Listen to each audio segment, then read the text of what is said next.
Babestu Joana Ribasen seme-alabak lelopean elkarretaratzea egin dute gaur Iruñeko Justizia Jauregiaren atarian.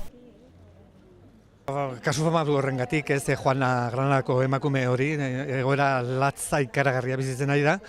Eta nik uste du, herritarrok gure eskuetan daukaguna, aldugun guztia egin behar dugula, laguntzeko behintzat, ez? Ez dakit gauza hundirik egin daitekeen, epaileak hor daude, bere epaileak ematen, eta ez dirudi oso irtera ona izan dezakenik asuntoak, baina hala ere, uste dut, agertu behar dugula gure iritzia.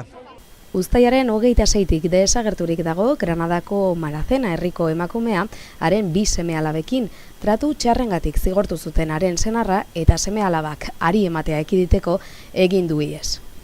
Zait iruditzen egoera normala eta onargarria, epai firmoa duen gizon batek orain bere semeak hartu eta ama ailegabe uztea. Hori ez zait zuzen bidezkoa iruditzen, zuzena iruditzen.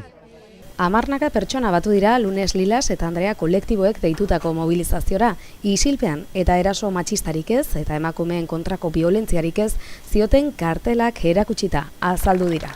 Eldrogas, Kai Etxaniz, Latxula Potra, Julis Muñoz, Lorena Jimenez eta Ibaku Sabanda gainera errekonozimendua jaso dute protestazio aurretik Nagore Lafajeren omenaldian parte hartu eta berdintasunarengatik lan egiteagatik.